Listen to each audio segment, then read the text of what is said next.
보실 하나님 말씀은 에스더서 4장이 되겠습니다.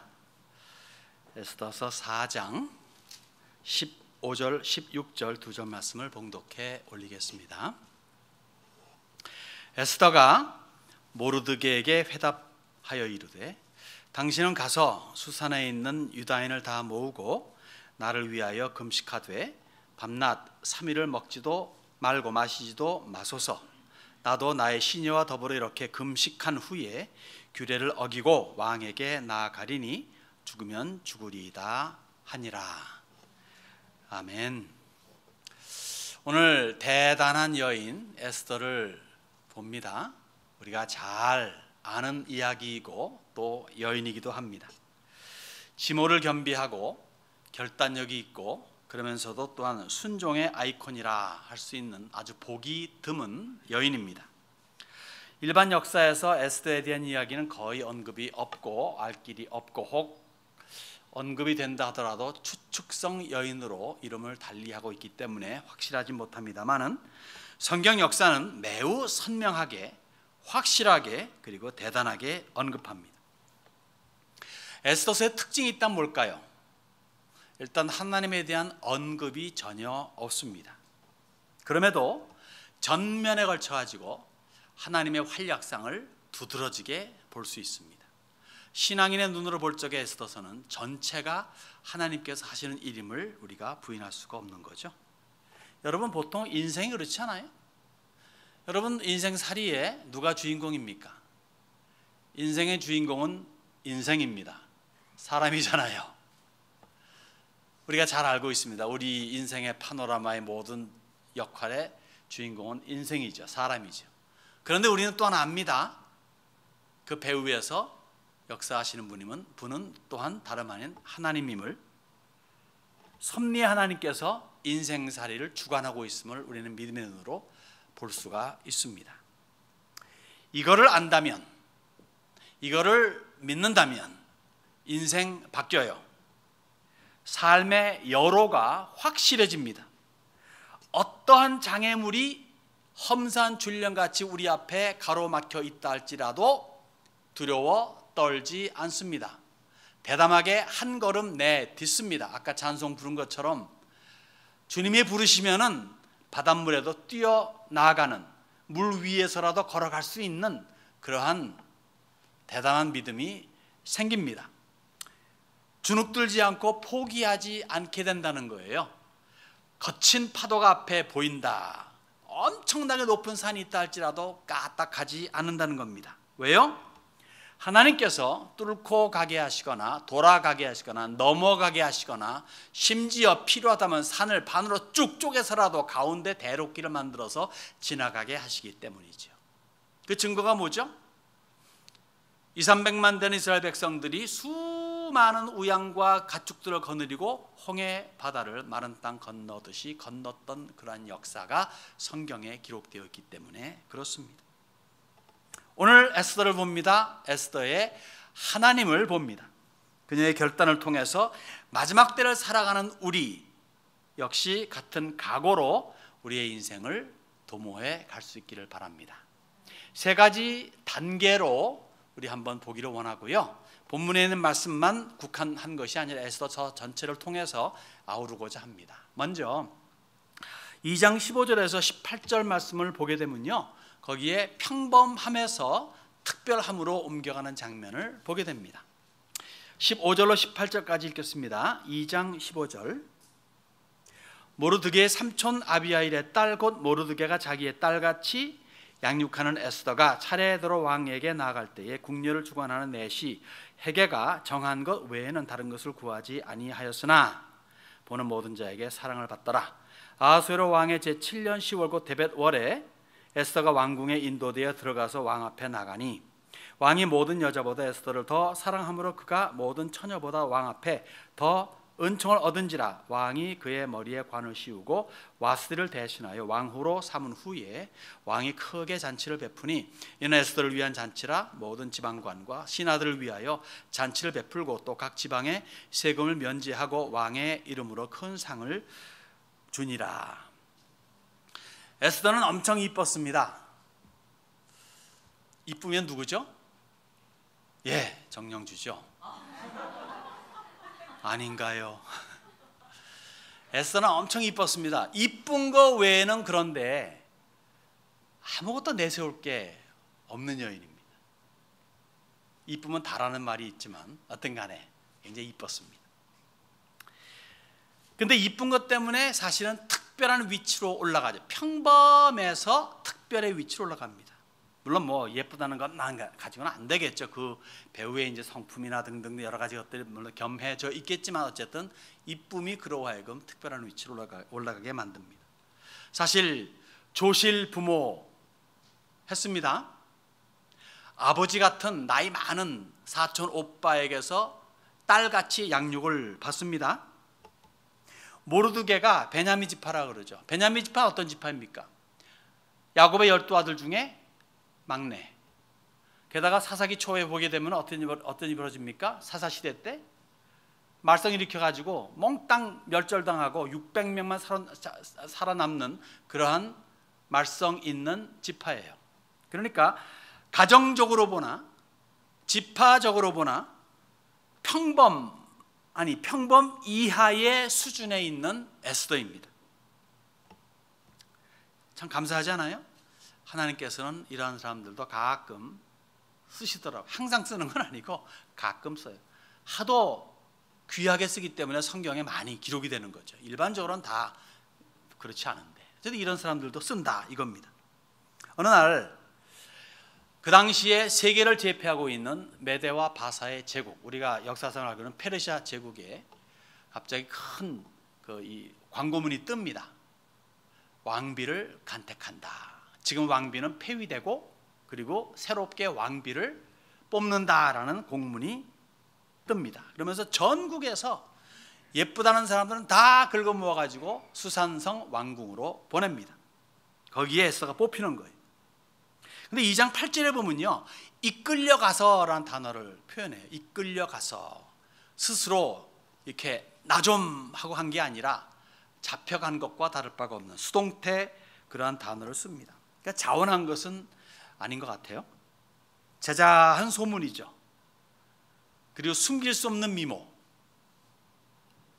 예쁘다는 그러한 그 소문이 수산성에 자자하니까 당연히 뽑혀서 갈 수밖에 없습니다. 일반인 같으면 앞다퉈서 가려고 했었는지 몰라요. 그리고 또한 그 집안에 예쁜 자기 딸이 있으면 어떻게든 간에 왕비 내지는 그 후궁으로라도 하면서 이렇게 보내려고 했었는지 모르겠습니다만은 에스더는 아닌 것 같죠? 왜요? 죽으면 죽으리다의 신앙 정신을 가지고 있는, 그리고 자기 사촌 오빠는 그 당시에 서슬퍼런 총리 앞에서조차도 난 유다인이기 때문에 당신 같은 사람에게 절하지 못해 라고 그렇게 지조를 굽히지 않은 거 보면 보통의 신앙은 아니었던 것 같아요. 그러한 사람이 아무리 설령 상대방이 왕이라 할지라도 이방인에게 시집 가고 싶어 했겠습니까? 아닌 것으로. 그래서인지 정도 이상의 준비를 하질 않아요. 오늘 읽은 15절에 보면 뭐라 그럽니까? 정한 것 외에는 아무것도 구하지 아니했다. 그냥 왕 앞에 나아가기 위해서 기본적으로 해야 될 거는 있잖아요. 그거 외에는 아무것도 구하지 아니했다라고 말합니다. 아마도 에스더는 이 당시에 이렇게 생각하지 않았을까 한번 추측을 해봅니다. 참 조실 부모한 것도 서러운데 이제는 시집조차도 못 가게 생겼구나. 뭐 왕 앞에 내가 간택된다는 그런 것은 아니겠지만 이제는 왕 앞에 나가서 이제 누구한테도 시가기 힘들겠구나. 그저 왕궁 한 곳에 그냥 처박혀가지고 한평생 서럽게 살아야겠구나. 나름대로는 그래도 내가 유대인 남편을 맞이해서 행복한 삶을 살겠지라고 그렇게 소망했었는데 내가 무슨 운명의 팔자인고 하면서, 팔자란 말 쓰긴 뭐했지만 어쨌든 간에 이 무슨 운명인고 하면서 한탄하지 않았을까. 왜 하나님께 나에게 이러한 참 날 때부터 이렇게 어렵게 해가지고 이제껏 또 그런가라는 불평 안에 불평을 하지 않았을까 생각도 해봅니다. 뭐 그렇게 하지 않았을 가능성도 크지만은 아무튼 간에 경쟁은 치열했어요. 한 사람을 뽑기 위해서 전국에 예쁘다는 사람은 다 모았으니까. 그런데 거기서 손쉽게 에스더는 왕비가 됩니다. 기라성 같은 명문 가문들을 제치고 본토 미인들을 제치고 포로의 후예 소수민족 유다인 에스더가 왕비가 됩니다. 마치 고려 말기에 공녀로 이끌려간 한 여인이 원나라의 황후가 되는 기적적인 사건이 있었듯이 이름하여 기황후. 실제 본명은 하지원이라고 하죠. 예, 원래 본명이 하지원이라고 합니다. 기황후에. 아무튼 간에 그러한 기적적인 사건과 같이 에스더는 순식간에 왕비가 됩니다.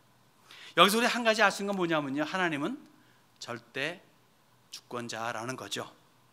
뭐든지 원하는 대로 하실 수 있는 분입니다.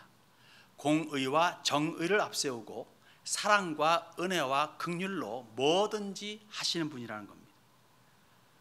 그래서 세례 요한이 세례를 베풀 적에 기분 나쁜 마음으로 오고 있는 바리새인과 사두개인들에게 뭐라 그럽니까? 그들이 오면서 뭐라 합니까? 우리는 그때 당시 유대인들의 자세는, 사실 지금도 여러분들 유대인들과 만나 이야기하면요, 우리는 선택받은 사람들, 우리는 구원받아, 너희는 아니야 라는 그 말을 합니다. 저 직접 들었어요. 사실은 지금도 그런데 그 당시에도 더 했겠지 않았습니까? 세례를 베푸는, 회개 세례를 베푸는 세례요한에게 나옵니다. 그때 세례는 뭐라 합니까? 너희가 아브라함의 자손이라고 뻐기지 말어.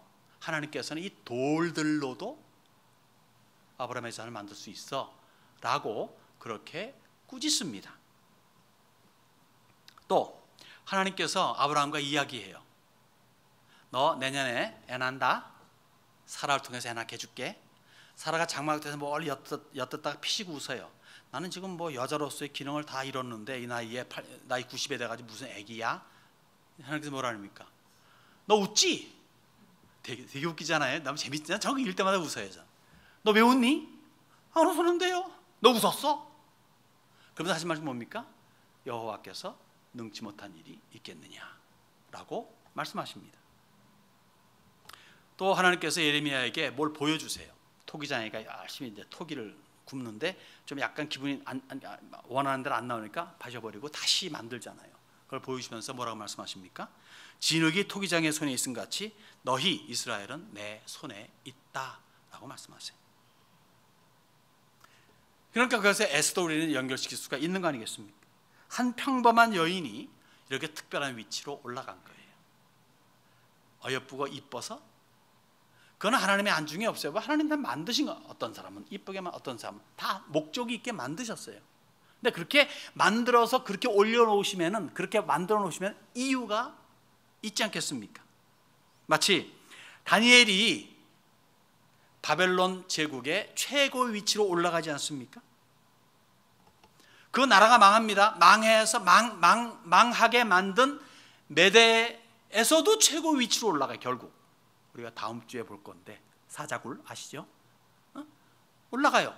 그리고 그 나라를 이제 사위 나라, 다시 말해 이제 바사의 고레스에게 물려줘도 고레스 때에도 형통했다고 그렇게 성경은 말해줍니다. 최고의 위치에서 가장 많은 영향력을 끼친 다니엘, 왜 그렇게 하나님께서 그를 올려놓았을까요? 고레스의 칙령을 내기 위해서예요. 즉 모든 이스라엘은 이제 돌아가라, 원하면 돌아가라, 그리고 예루살렘에 성전을 건축하라, 이것을 이루기 위해서 다니엘이라는 사람을 바벨론 시대부터 수십 년간 그 위치에서 영향력을 발휘했다고 생각할 수 있습니다. 그렇듯이 에스더 역시 왕비가 된 것, 이제 곧 이어서 하만이 이제 등장하게 되겠죠. 그리고 이스라엘을 죽이려고 하겠죠. 그 하만의 그 계획을 물리치기 위해서 왕비가 된 것뿐만이 아니라 사실은요, 또 한 가지가 있어요. 이 아수에로 다음이 누구냐면은 아닥사스다입니다. 아닥사스다 시대 때 예루살렘 성벽이 황폐된 것을 보고 울며 하나님께 간구한 결과 말미를 얻어가지고 예루살렘의 성벽을 건축한 느헤미야가 있죠. 그 이전에 에스라가 있죠. 말씀으로 계획을 시키고 그 다음에 성벽을 세우면서 예루살렘답게 만드는 그 사람들의 등장을 위해서 에스더가 왕비가 되어 있지 않는가, 그렇게 생각도 할 수가 있다는 겁니다. 그러니까 일반 역사와 성경 역사와 이런 것을 다 연결해 보면요, 다 그때마다 하나님께서는 요소에 배치해 둔 사람이 있다는, 그러니까 하나님께서는 포석을 잘 까시는 분이에요. 그러니까 바둑 9단을 넘어 10단 넘는 그런 분이 아닌가.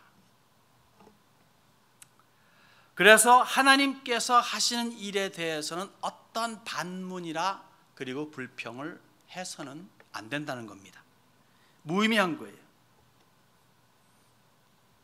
순종만이 있을 따름입니다. 우리에게 주어진 하나님의 진리의 말씀에 대한 순종만이 있을 따름이지, 여기에 질문하거나 반문하거나, 제 말은 비평적인 질문을 하거나 그리고 믿지 못하는 그러한 자세는 어울리지 않는다는 겁니다. 때가 되면은요, 이해가 되고, 그리고 신기하게도 순종하게 된 그 이후에 상이 뒤따릅니다. 이사야서 55장 이런 말씀이 있습니다. 하늘이 땅보다 높음 같이 내 길은 너희 길보다 높으며 내 생각은 너희 생각보다 높음이니라. 사실 우리는 한 시대를 살아가잖아요. 역사가 있긴 있어도 내가 경험하지 않은 역사는 그저 이야기일 뿐이에요. 내가 경험한 것은 한 인생입니다. 하나님께서는 그 이전에도 그 이후에도 계시는 분이죠. 그러한 분께서 뭔가 하실 적에 우리의 조그만 머리 이해를 못 하잖아요. 그러면 우리는 불평하기도 원망하기도 하고 왜 이렇습니까? 라고 따지기도 합니다만, 사실 모든 걸 따져보고 앞뒤를 다 재보고 먼 긴 안목 짧은 안목을 살펴보게 되면 결국 하나님께서 하시는 거에는 오묘한 진리가 있다는 것을 깨달을 수밖에 없습니다. 하나님이 하시는 일, 사람이 생각하는 일과는 다르고, 사람이 생각하는 생각과 하나님의 생각은 차원이 다르기 때문에 그렇습니다. 그것을 이사야 선지는 이렇게 외치고 있는 겁니다. 하늘과 땅이 얼마나 차이가 크냐, 그렇다 이거예요. 너의 길과 하나님의 길은 다르고 너희 생각 하나님의 생각은 다르다라고 말씀하십니다. 그래서 우리에게 주어진 건 뭡니까? 죽도록 충성하라예요.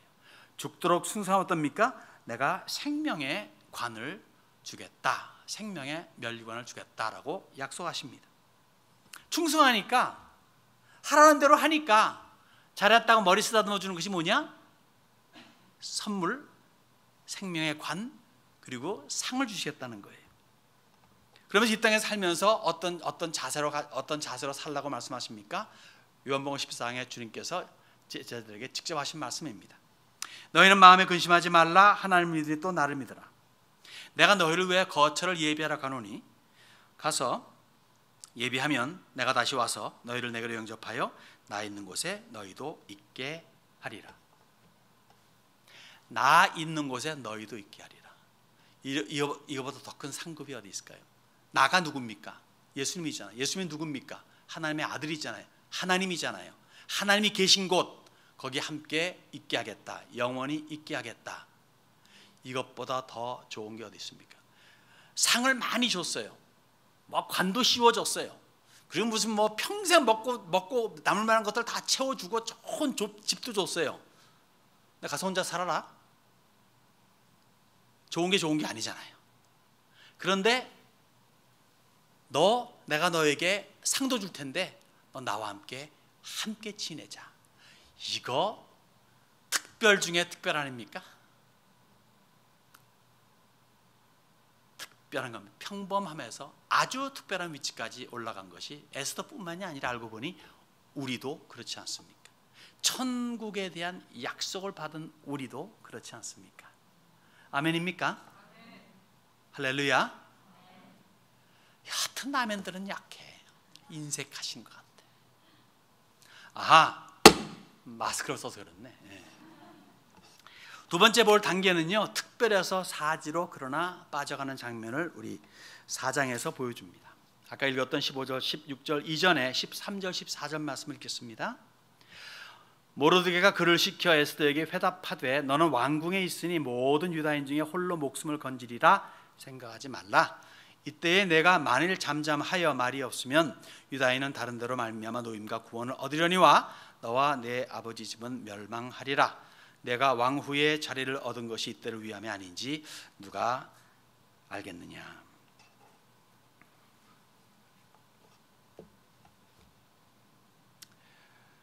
여러분, 지금 이 말을 하고 있는 아수에로의 아버지가 있습니다. 예. 아버지의 이름은 다리오입니다. 다리오란 이름이 여러 이름이 나오기 때문에 역사에서 무슨 누구 다리오냐 하지만 어쨌든 다리오가 있습니다. 다리오가 누구냐 하면요,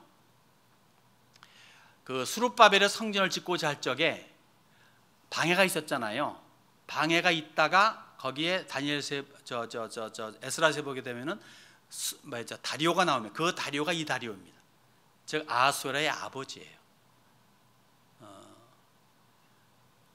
바벨론을 멸망시키고 나라를 얻은 메대의 왕 다리오랑은 또 다른 사람입니다. 같은 이름이지만 어쨌든 이 다리오는 수룹바벨의 성전을 완성시킬 수 있도록 허락해 준 그러한 다리오입니다. 이 다리오가요, 저 북쪽 서쪽에 말썽 부리는 나라가 있었어요.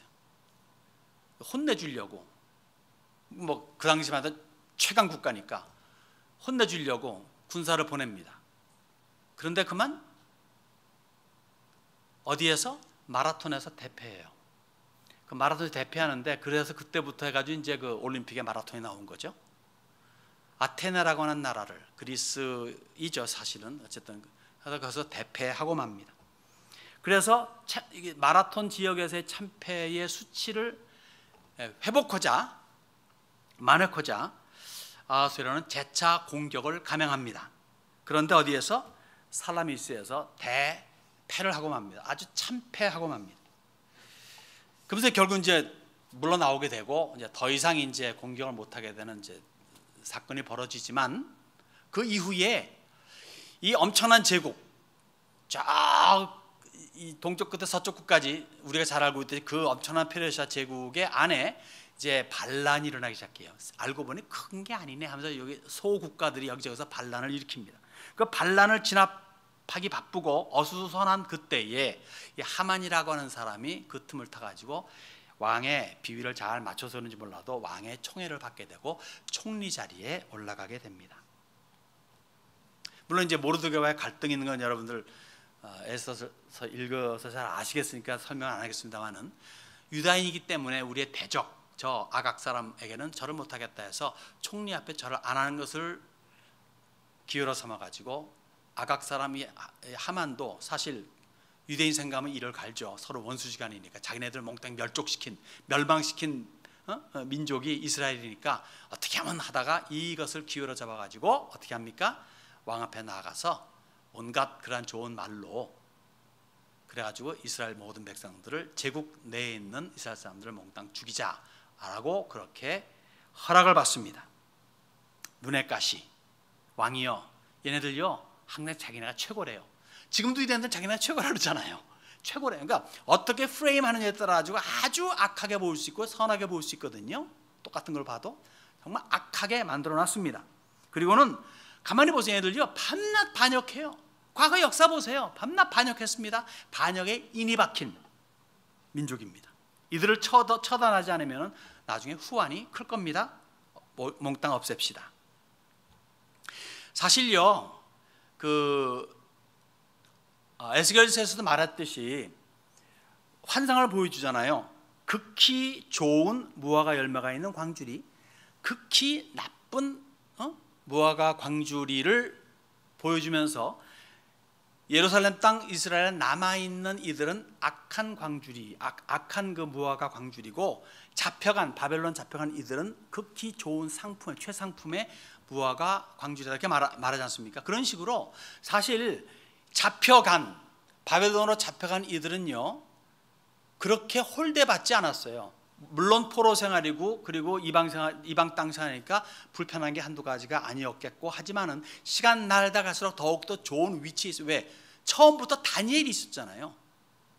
세 친구들도 있었고, 그래서 호의적이었고, 그 다음에 나라가 망한 다음에 그 첫 메대왕도 누구다? 총리 중에 총리는 누구였다? 다니엘이었습니다. 그 위에 바사왕까지도 효력을 발휘했어요. 바사왕 때까지 형통하였더라. 바사왕 3년에 환상을 보매라고 다니엘서에 써 있는 거 보면은 정말 잘나. 그렇기 때문에 이스라엘 사람들에 대한, 유대인들에 대한 이 바벨론 내지는 이 메대 내지는 바사까지 항상 호의적이었어요. 한 100여 년간 그랬어요. 근데 지금 이 순간 몽땅 다 죽인다고 하는 것이 이제 완전히 반전되는, 이제는 핍박의 시대로 옮겨가는 겁니다. 시대도 아니고 짤막한 시간이지만, 그때 유대인들은 나라 안에서 어떤 일이 벌어집니까? 울고불고 야단입니다. 이젠 다 죽었다 하면서 뭐 머리에 뭐 죄를 쓰고 금식하는 사람도 무지기수로 있고 하나님께 간구하는 사람도 엄청나게 많이 생겨났어요. 이 사건을 유발시킨 모르드게 역시 마찬가지로 그렇게 슬퍼하면서 에스더에게 나아갑니다. 그리고 부탁합니다. 왕께 품에 가지고 이 조서를 거두게 해달라고. 그래서 에스더는 답변합니다. 왕의 허락 없이 왕께 나아가면 죽음입니다 라고. 그러자 모르드게가 이렇게 본문 말씀으로 에스더를 환기시킵니다. 내가 왕 후에 자리를 얻은 것이 이때를 위함이 아닌지 누가 알겠느냐. 내가 만일 입 다물고 있으면 우리는 분명히 다른 방법으로 구원함을 얻는다. 그러나 너는 망한다. 네가 왕후가 된 게 이때를 위한 것이 아니냐라고 하는 질문을 던집니다. 이 일을 이 순간에 할 수 있는 사람은 너밖에 없어. 알지? 알지라고 하는 거예요. 그러자 이제 에스더는 결단을 합니다. 죽으면 죽으리이다. 그러면서 다만 나를 위해 3일 동안 금식해 주십시오. 사실 애초부터 왕비의 자리를 탐하지는 않았지만 지금, 그러니까 한 왕비가 된 다음에 지금 이 사건은 4, 5년이 지난 후의 이야기예요. 그러니까 이제 왕의 총애도 좀 시들할 때입니다. 이미 왕이 자기를 안 찾은 지 한 달이 넘었다고 말하고 있지 않습니까? 그리고 왕 앞에 나아가서, 그래서 죽는 것뿐인데, 그러나 살 수 있는 유일한 방법은 왕이 금규, 골든 셉터, 금홀 내지 규를 딱 내밀면은 살아요. 근데 금규를 내밀었다고 해 가지고 왕의 총애를 듬뿍 한 몸에 갖고 있는 하만을 대적한다는 것은 승산이 그렇게 많이 있어 보이지는 않습니다. 그만큼 하만에 대한 왕의 신뢰가 두텁습니다. 그러니까 3일을 금식하면서 얼마나 많이 생각을 했겠습니까? 에스더로서는. 하나님이여 지혜를 주십시오. 어떻게 제가 이걸 해야 되는 게 제일 좋을런가? 그래서 얻은 하나님의 방법이 이틀간에 걸친 왕을 위한 아주 화려한 파티입니다. 거기에 하만만을 곁들인 특별한 파티, 왕을 위한, 그리고 왕이 총애하는 하만을 위한 그러한 파티를 이틀간을 연다는 거죠. 급할수록 돌아가라는 말이 있죠.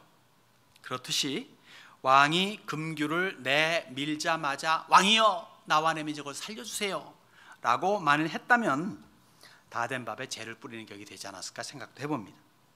에스더는 극진히 대접합니다. 그래서 왕으로 하여금 궁금증 그리고 갈증을 더하게 함으로 말미암아 왕의 마음을 기쁘게 너그럽게 그리고 간절하게 해가지고 결국은 소정의 목적을 이루죠. 그런 하나님의 또 인도하심이 있어가지고 결국 그날 밤으로 하만이 나무에 달려 죽는 그러한 결과를 우리는 성경을 통해 알고 있습니다. 그렇다고 해가지고 문제가 해결된 것은 아닙니다. 왕이 조서를 내리고 도장, 인장 반지를 딱 찍은 거는요, 그 당시에 메대와 바사의 법에 의하면 돌이킬 수가 없어요. 다시 말해 취소 불가입니다. 그러니까 에스더는 다시 한번 사지로 들어갑니다. 다시 왕 앞에 나갔다는 얘기죠. 왕의 허락 없이. 그러면서 왕의 발 앞에 엎드려 울며 간구합니다. 8장으로 넘어가겠습니다. 8장 넘어가면요, 이제 사지에서 영광으로 옮겨가는 장면이 3절에서 8절 말씀까지 에서 발견됩니다. 3절 읽겠습니다. 에스더가 다시 왕 앞에서 말씀하며 왕의 발 아래 엎드려 아각 사람 하만이 유다인을 헤아리한 악한 꾀를 제거하기를 울며 구하니 왕이 에스더를 향하여 금규를 내미는지라. 에스더가 일어나 왕 앞에 서서 이르되 왕이 만일 즐거워하시며 내가 왕의 목전에 은혜를 입었고 또 왕이 이 일을 좋게 여기시며 나를 좋게 보실진대 조서를 내리사 아각 사람 하므다다의 아들 하만이 왕의 각 지방에 있는 유다인을 진멸하려고 꾀하고 쓴 조서를 철회하소서.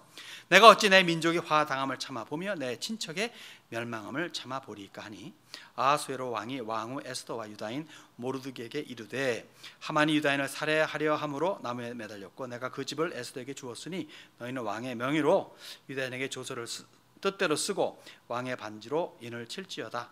왕의 이름을 쓰고 왕의 반지로 인친 조서는 누구든지 철회할 수 없음이니라 하니라. 다행스럽게도 왕이 다시 한번 금규를 내어 밉니다. 그리고는 첫 번째 조서를 폐할 수 없다고 알려주죠. 그러니까 처음으로 이제 왕비가 알게 되는 것인지 여하튼 그런 것 같아요. 그러면서 이 첫 번째 조서를 덮어버리는 두 번째 조서를 내립니다.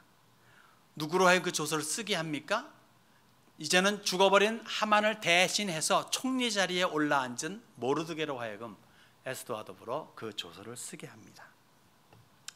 내용인즉슨 이래요. 유다인들이요 일전의 조서를 취소할 수 없답니다. 그러니까 일단 여러분들의 목숨을 지키시오. 함께 모여 스스로를 보호하시오. 그리고 혹 당신네들을 치려하는 원수들이 있거들랑 그들을 쳐서 죽이고 그들의 가족들을 가문을 몽땅 멸절시키고 그들의 모든 재물을 탈취하시오 라고 그렇게 두 번째 조서를 내리게 합니다. 그러니까 취소 정도가 아니라 취소를 넘어선 혹 여러분들을 해치고자 한 자들의 모든 생명들을 끊어버리시고 그들의 모든 재물도 취하시라 라고 하는 더 큰 조서를 내리게 됩니다. 사지에서 영광 아닙니까? 이러한 위기가 아주 좋은 기회로 다가왔다는 겁니다.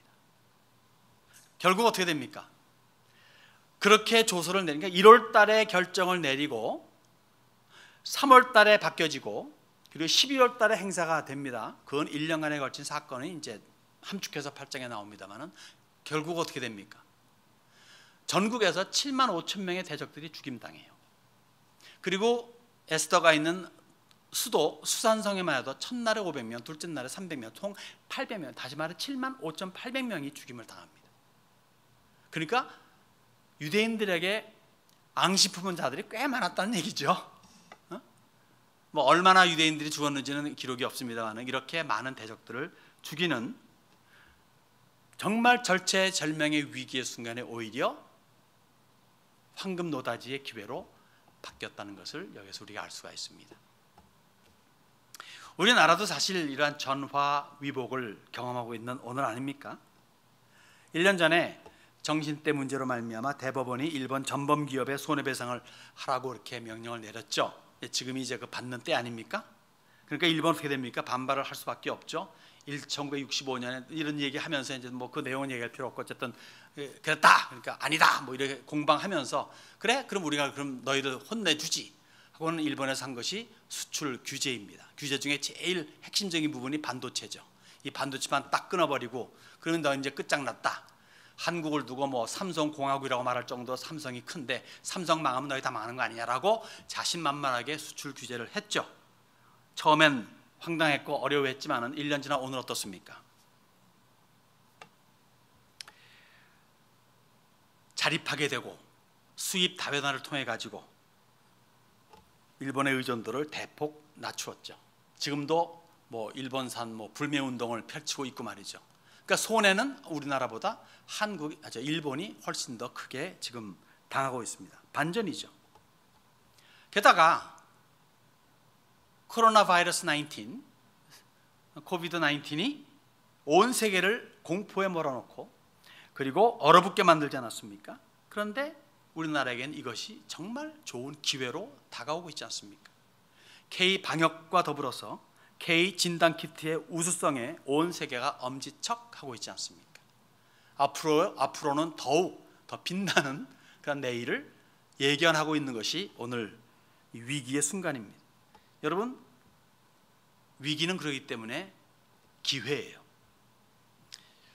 우리가 우스갯소리로 한 말 있지 않습니까? 우리나라는 막 어렵고 힘들 적에는 정신 바짝 차리고 그냥 단합해가지고 뭔가 이겨내는데, 편해지고 뭐 등 따시고 배부르면 그냥 난장판 돼가지고 그렇다. 지금은 그런 말 못하겠지만 제가 오래전에 들은 이야기입니다. 한국 사람은 1대1로 싸우면 뭐 백전백승, 1대3으로 싸워도 이겨. 그런데 2대1로 싸우면 우리가 이기고 상대방이 이기면 우리가 진대요. 뭐 그런 말을 들을 정도로 막 비하시킨 적이 있었는데, 어쨌든 우리가 잘 되면은 너무 나태해지고 그냥 그렇게 된다는 얘기고, 뭐 안 될 적에는 그 국민 민족성을 탁 발휘해가지고 뭐 좀 뭉치고 잘한다, 뭐 이런 이야기인 것 같습니다. 어쨌든 간에 우리가 지금 겪은 그러한 위기의 순간은 우리로 하여금 더욱더 단합하게 하고 더 빛나게 하지 않습니까? 사실 역사상 수많은 위기를 겪었습니다. 지금도 지정학적으로 위기 중에 있습니다.